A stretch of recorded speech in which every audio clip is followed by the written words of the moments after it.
All right, good evening, WNBA and women's basketball fans. Glad to be back with you folks, but sadly for the final time this week, due to a pretty congested work schedule for pretty much all of us, more so for me for the rest of the week.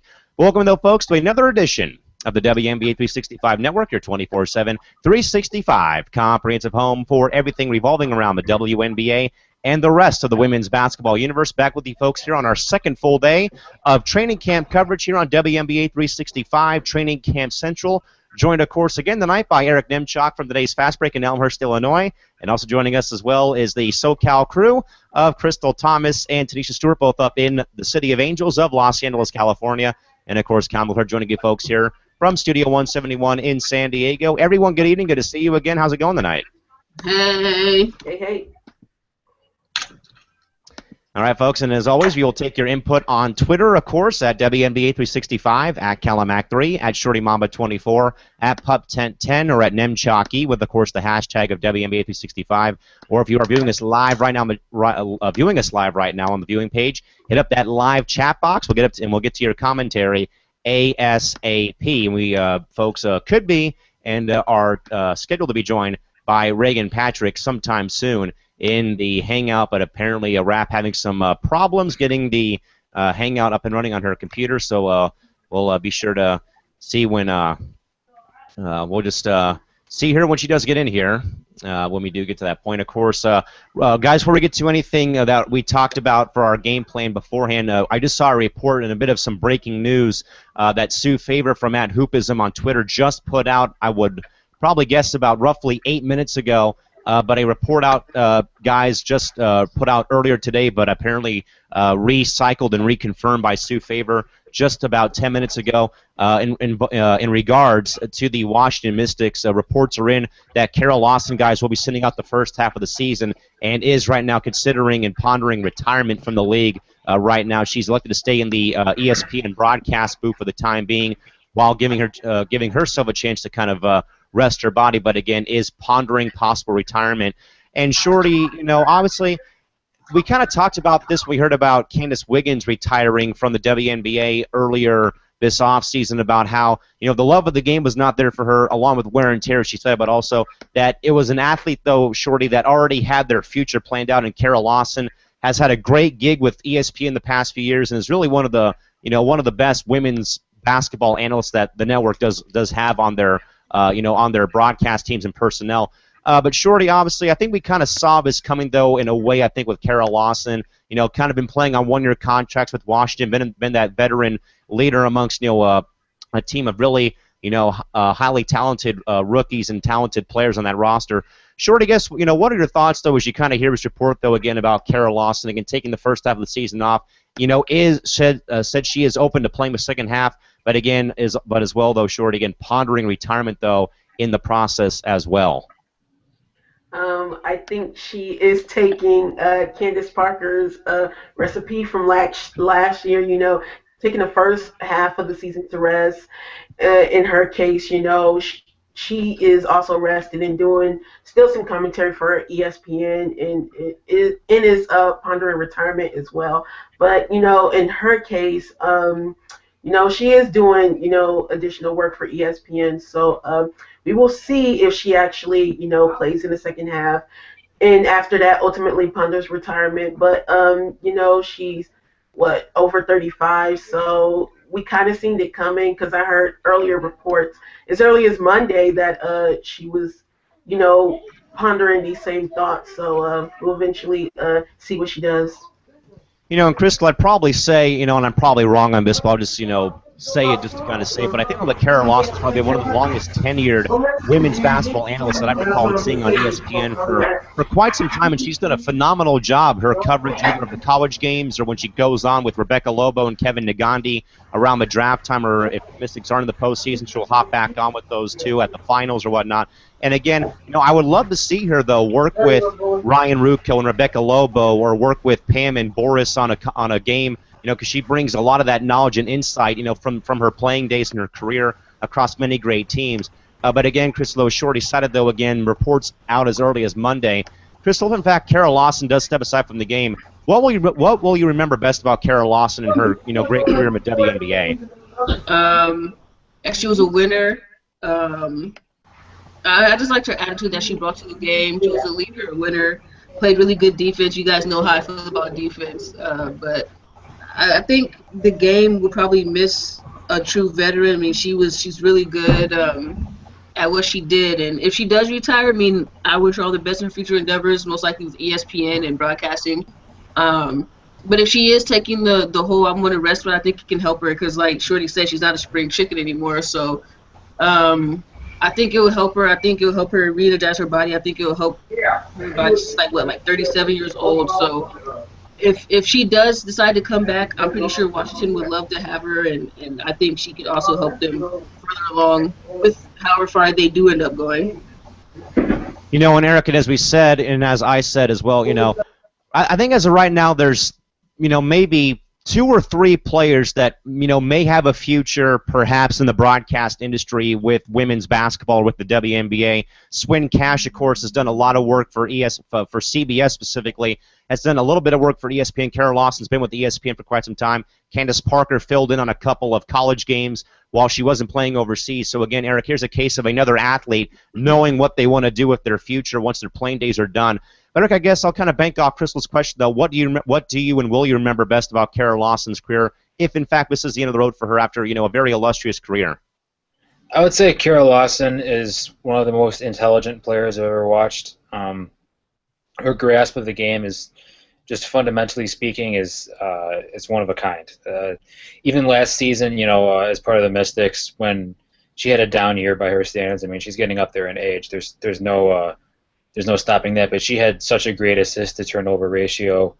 I would say she's really done a great job of kind of aging gracefully, I would say, as far as basketball terms are concerned, because she went with the vegan diet a few years ago and got herself into amazing shape. She's in excellent shape, and she kind of transformed herself from that alpha dog point guard, combo guard scorer to a player who on Washington who's very willing to take a back seat and provide the veteran leadership and help bring all those young players along.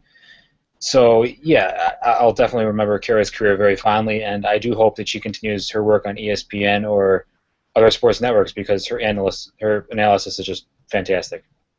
And Eric, and along with Shanae Agumake doing work over the offseason and Stephanie White, we may have some other people perhaps as well filling in on ESPN over the next offseason. But again, folks, according to Sue Favor from Hoopism on Twitter, reports are in again.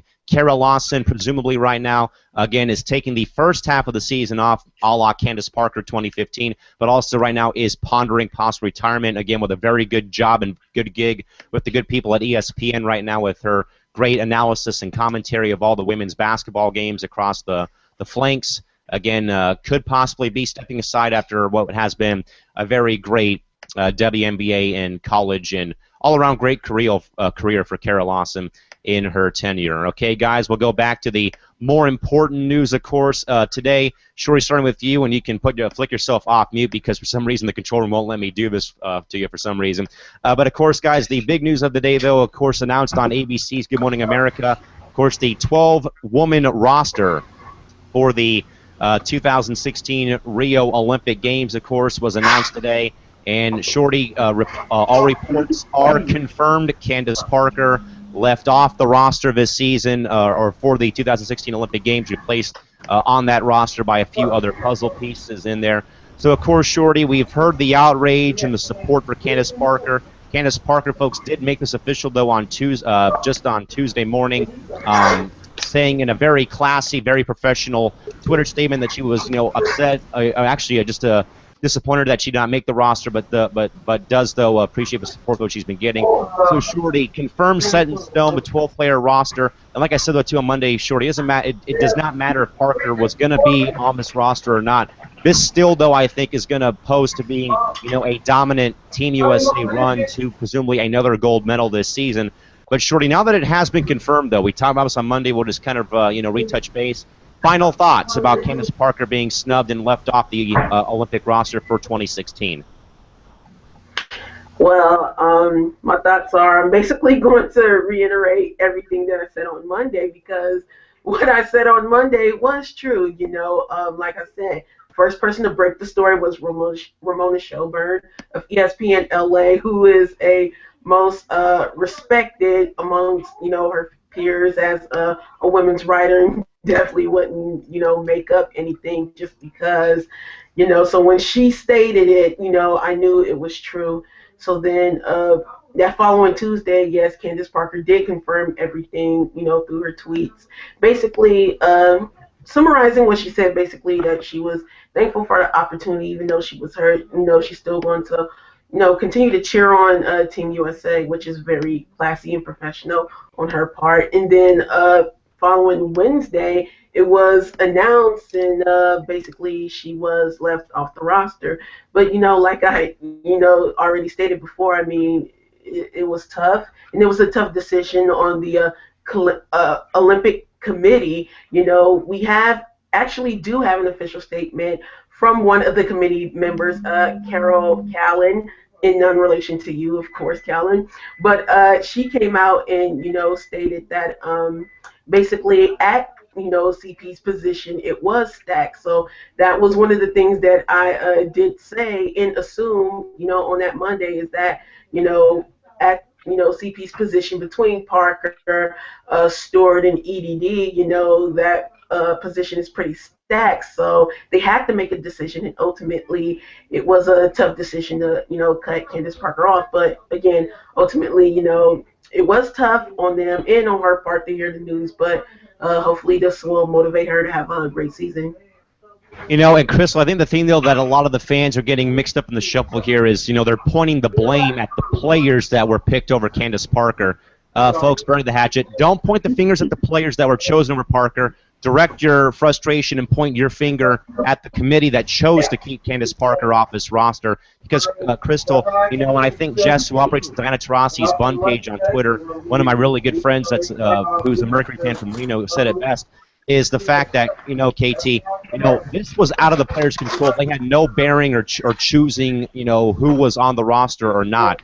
But I guess to kind of reiterate or retouch base with you, I guess, final thoughts, though, on the big news of the day with Candace Parker officially being left off the 2016 Rio roster. It is kind of crazy to think that one of the top players in the league is on the roster. But I agree, you can't really point the finger at Breonna Stewart. It's not like she chose herself to be on the team.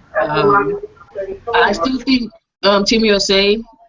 I still think Team USA is actually going to be a pretty good team. The only thing my concern is now is that the guards that they picked are pretty old. Like there's no young guards, and I think the guards now are going to have a couple of hard times trying to play defense against a lot of the younger guards, especially if they play Canada. I mean, I don't know if any of you guys have been watching, but that Canadian team is actually coming up when it comes to women's basketball. So if they plan on competing with Canada, I think there's going to be some issues as far as quickness and lateral movement because of the guards being so old.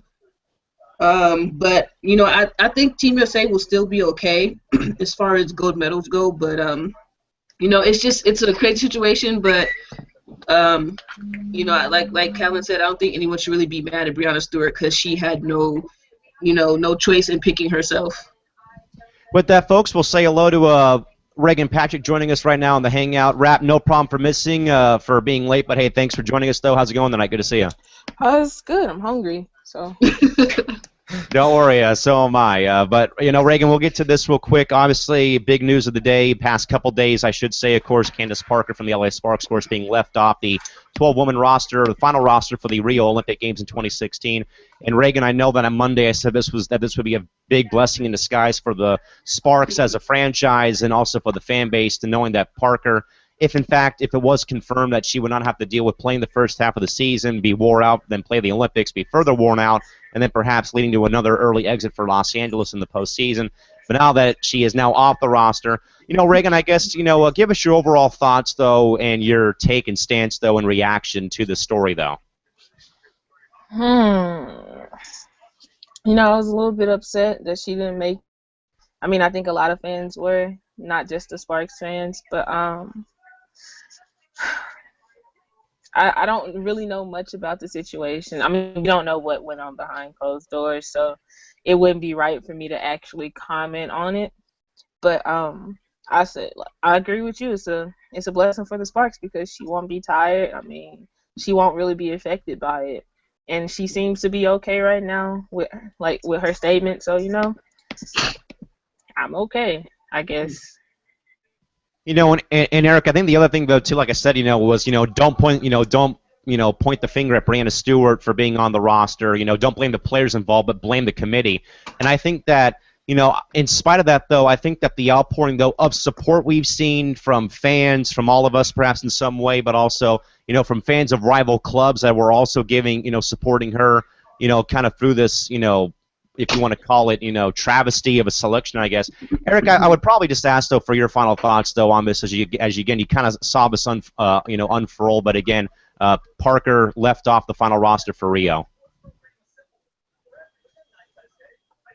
All right, so we apparently lost Eric. He's frozen in solid in time, but again, reiterating, folks, but again, once more, big news of the night and of the past couple days, but again, Candace Parker from the LA Sparks, again, left off the roster, the final roster, I should say, for the 2016 Rio Olympics. Again, that final roster, again, announced today on ABC's Good Morning America. We'll have more about the Olympics later on down the road as we do, in fact, get there close enough. Guys, revisiting a story that we actually missed on Monday. We missed the past couple of days, and that kind of falls on me for not being a little bit more prepared on this. Shorty, we'll start with you on this one with the news again. Ruth Riley actually was named the new general manager of the San Antonio Stars just a couple days ago. That call to arms made by the Spurs ownership group and that entire ownership group, again, of bringing Ruth into the fray. And again, Shorty, you can flick yourself off mute here so we can get back on track. Shorty, Ruth Riley again, longtime player, of course, kind of, perhaps behind Becky Hammon, is somewhere, 2, 3, 4 of one of the all-time silver star or star greats in San Antonio WNBA history. Shorty, I guess, what is, what does it mean for San Antonio knowing that Ruth Riley is now in charge as their team general manager?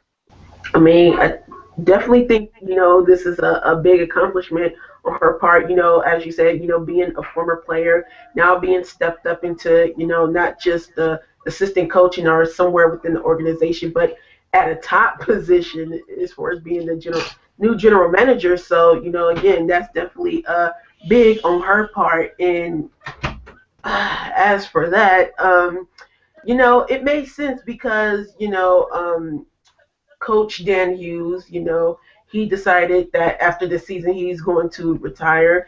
And, like Brian Agler, he too is also a veteran coach that predicates, most of his system on veteran players. And you look at the San Antonio Stars now, all the veteran players have been removed. Becky Hammon went to the NBA. Sophia Young-Malcolm retired. So you basically have Danielle Robinson and a bunch of probably 3 to 1 year players. So you basically have a young roster, and for him, it would be virtually, rebuilding time all over again. And I don't think that he wants to be a part of it, which is why he has helped promote Ruth Riley to the general manager position, and ultimately him stepping away and finding another head coach for next season. And Reagan, as I sit back and think, though, about, seeing Ruth Riley, we've already had one player to GM feat in WNBA history. Of course, that was Penny Toller many years ago, going to from playing to the front office.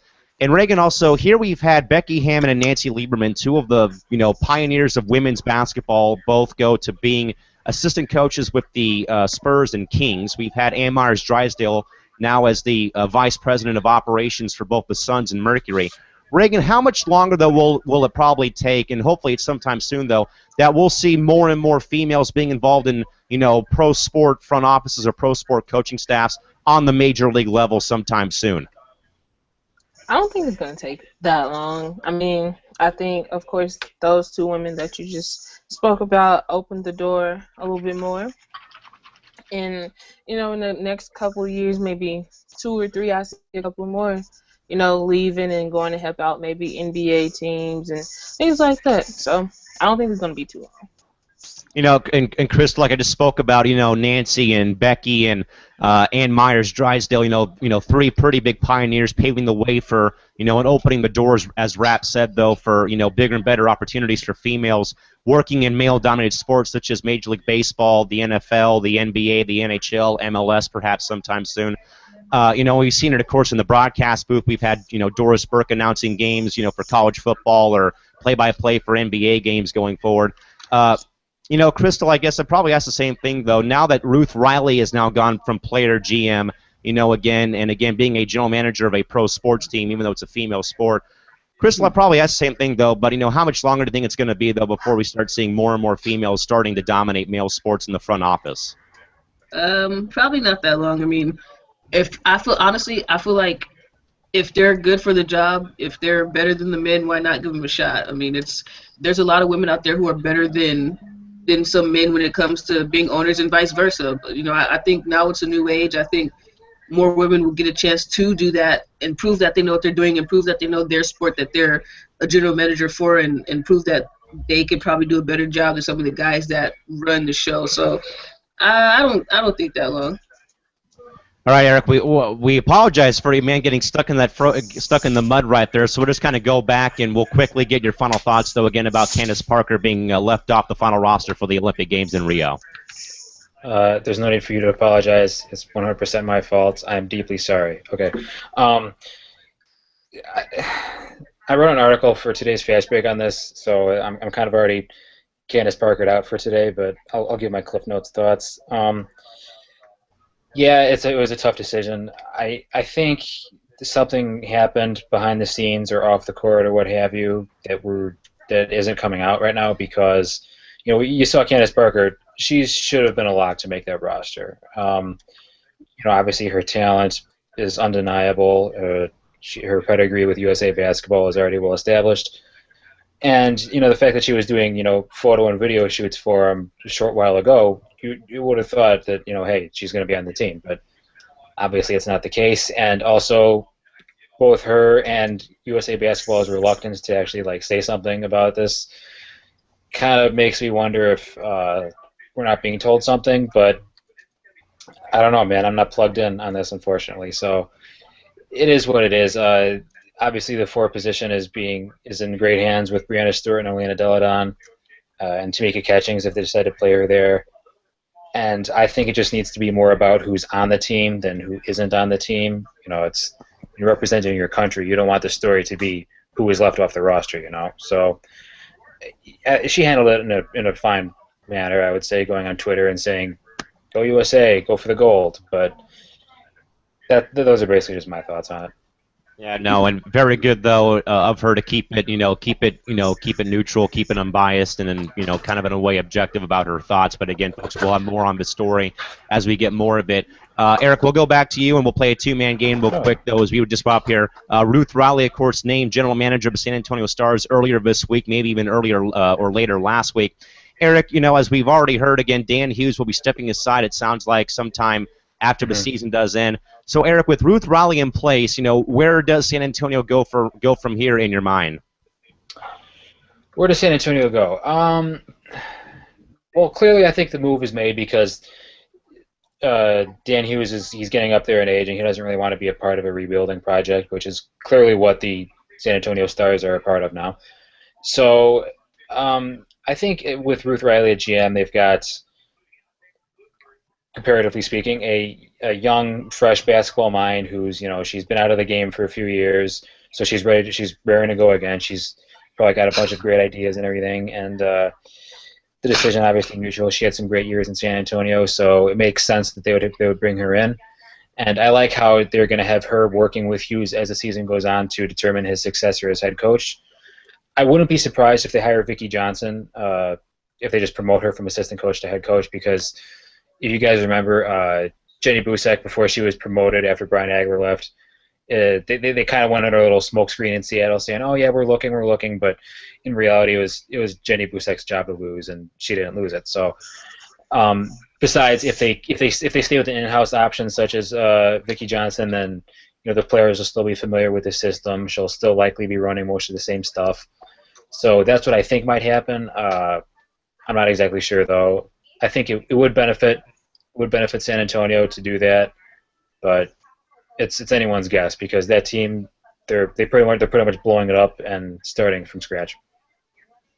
All right, guys, we have a couple of comments in the chat box today. DJ joining us in the chat box today. DJ first brings up a point he wants to make about Candace Parker being left off the roster. He says fans have brought up the age. I don't see a problem as long as they can still play at a high level.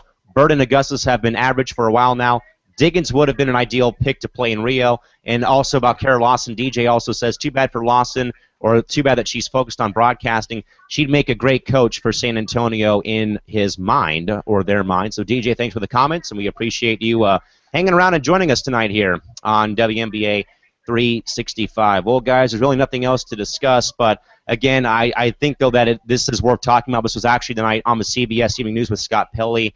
Reagan, going with you on this one, of course, today, or yesterday, I should say, the That's Just Not Sports, or a podcast actually held a pretty upfront, in-your-face, face-to-face interview with both Julie DeCero and Sarah Spain of ESPN, and a pretty moving, powerful, and pretty striking public service announcement in regards to online harassment that has been, of course, aimed at many of the female announcers or female sports writers. And, you know, Reagan, I know that I'm pretty sure that you follow Sarah Spain and Kate Fate as much as I do, and I love their commentary and what they do for ESPN. But that was like a whole nother dimension and level I've seen, and a real eye-opener, I think, to what, you know, some media members, regardless if it's male, but more so the females, Reagan, sadly have to deal with. And, you know, both my parents saw that, and they were, like, amazed and, like, shocked and stunned and seeing this. And I told them, nothing new. I see this all the time when I, you know, when I read their commentary and stuff. Reagan, I guess your overall thoughts, though, and kind of in a way, though, too, about how a lot of the WNBA players also face this same type of scrutiny, though, you know, whenever ESPN puts something out about, you know, a game or something going on in the league or in women's college basketball. And, Reagan, I also want to know, though, your thoughts, though, about seeing these two, you know, well-known sports writers and well-known sports figureheads in broadcasting and journalism, you know, really, you know, stand up for themselves, you know, in the public eye. Well, yeah, I watched the video and I cried. I don't know if it was more angry tears or, you know, sad tears for these women, because being a woman in this world and in the working industry, not just the sports industry, is hard, because I don't know why, but people think that we can't do the same thing men do, and it's really annoying and it's really irritating. But the fact that the video went viral, you know, everyone was talking about it. The fact that you still had men tweeting these women saying that everything that they were reading and that was being read to them was made up, that's really what blew me away. The video, yes, it hurt, but the fact that people think that these women just made up cruel things just to get it out there. Why would a woman say she wants to be raped again? That's not, no. But before I get any more upset, I appreciate everything that Sarah Spain and Julie DeCaro does, and I hope that they keep doing what they're doing, because they're very nice women. You know, and Shorty, I actually sent Sarah Spain a nice little message on Facebook. I follow her on Facebook because apparently she's got too many friend requests, and you'll get that every now and then when you request people that are on social media sometimes. You know, and I just, you know, I wrote like a half paragraph that said, you know, I really do appreciate, you know, the work that you, Kate, and all the, you know, and all the female personalities on ESPN bring to the table every single day. You guys are either writing or you're on, you know, if you're filling in for somebody or if you're on a show. You know, all your content is just as good as what Michael Smith or what Tony Reale is going to bring to the table on an ESPN show. And again, Shorty, the PSA is a really big eye-opener to, really, not just what they go through, Shorty, but what a lot of us media members go through in regards to being, you know, criticized negatively, thrown to the lions, basically, for the job that we do in a good way or a bad way. And again, Shorty, this was a real eye-opener, and again, as Reagan said, it brought tears either of anger or tears of, like, pure sadness because of just how powerful this message sent, or is trying to send to whomever is out there that'll watch it. So I guess, Shorty, again, what do you make of it, or what do you think, though, about seeing Sarah Spain and Julie, again, really pretty much taking one for the team in a pretty, moving way, I guess? I mean, it was a time for them to, get their stories out, get the stories of how they're being treated by these Neanderthals online. And just basically, I mean, it was so tough. It was even tough for the men to read. The men were reading the comments to them, and at first it was, whatever, a bunch of trolls. But then when it got deep, especially that one comment, that Reagan brought up and saying that, I hope you get raped again. I mean, that is really that is very deep, and for someone to even say that and just think it's okay, to just go out there and say it. I mean, it was really tough, and like I said, even the men themselves, felt sorry because it was just insane. But that's how journalism is, especially when it comes to the women. I know that some people have brought up, oh well, men in the industry get crazy feedback and bad comments as well and things like that. They bring that up to deflect from the situation, but at the same time, those male writers are still respected. Just like the same equivalent to women and men in basketball. Of course, a lot of people say bad things about them, but at the end of the day, the NBA is respected. But is the women's basketball, are they respected? No. And the same thing in this same instance with female writers. Yes, men, catch a lot of crap too, but at the end of the day, they are respected. Are these women respected? The answer is simply no. Crystal, I think through the 26 games and then perhaps through the 2 playoff games, I'll be working for the San Diego Gulls of the American Hockey League, the top affiliate of the Anaheim Ducks of the National Hockey League.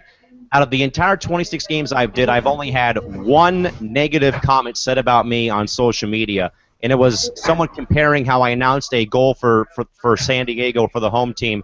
I was compared to a pack of alley cats howling at midnight, and I thought, well, thank you for the commentary, I appreciate it, and I just left it at that. But Crystal, I think though that again, seeing Sarah and Julie come out, I think during this time, and as you said though a while back about how you said this back on the 2-year anniversary show back in February again about how it's 2016 and you think that women's sports would be respected and yet they're still not. I think, Crystal, in regards to seeing Sarah and Julie with this PSA, hopefully sometime soon it kind of, does, do its, do its justice. But I think, Crystal, though, your overall thoughts again about seeing, a very eye-opening, PSA done by, 2 really well-known and, in my case, 2 well-respected female sports writers and female journalists. Sadly, I don't think this is really going to stop anything. I think if anything, it sheds light to what these professional women have to go through, and watching them just sit there and take what was being read to them and taking it as strong as they did, like that was very empowering. Because I don't know, the day that I would had today, if I would have got one of those messages, somebody probably would have respectively got cursed out, and I mean respectively.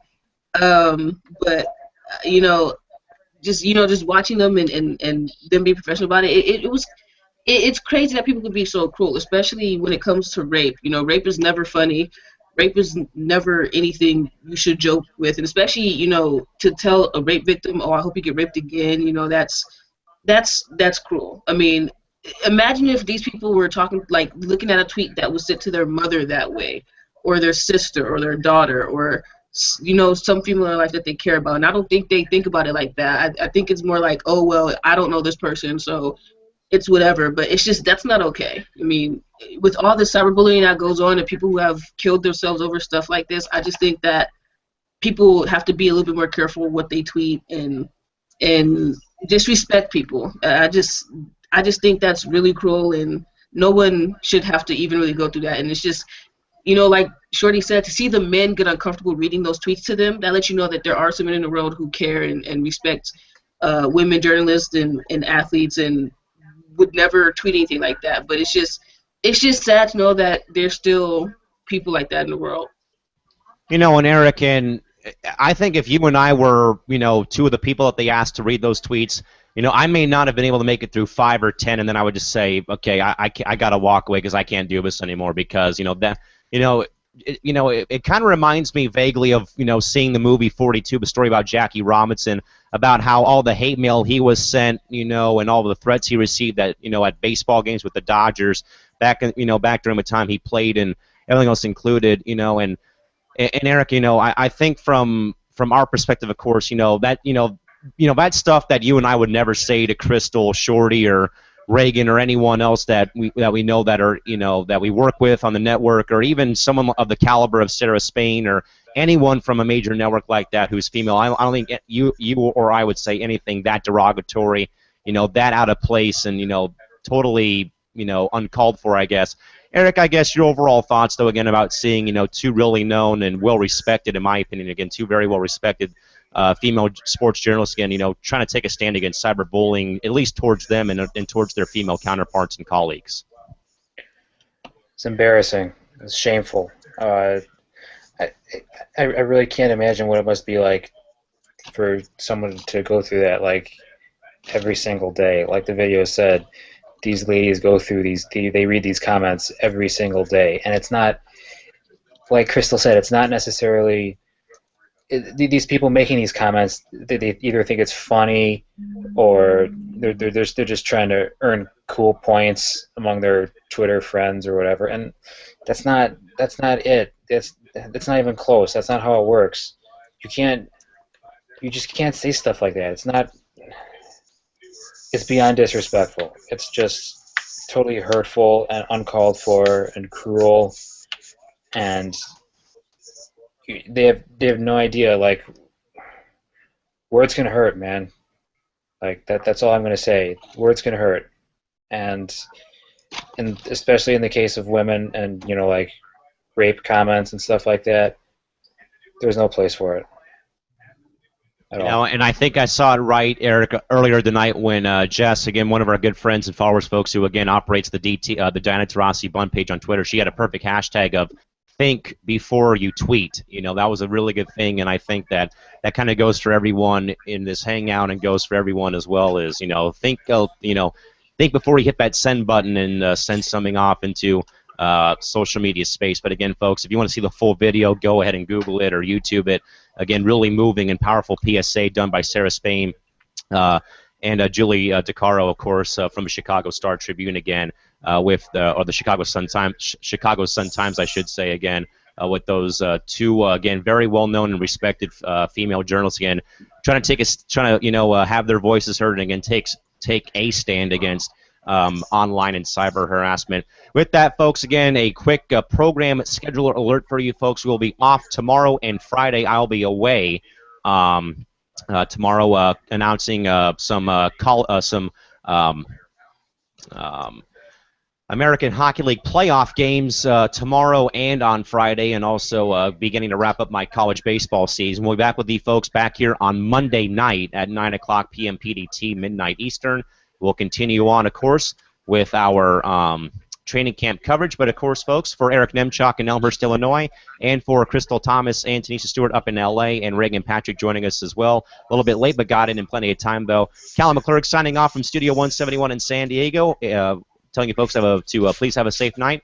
Drive home safely. Thanks for stopping by and joining us. We'll be back with you folks on Monday. Enjoy your weekend, and see you back here on Monday. Till then, folks, good night. Bye-bye.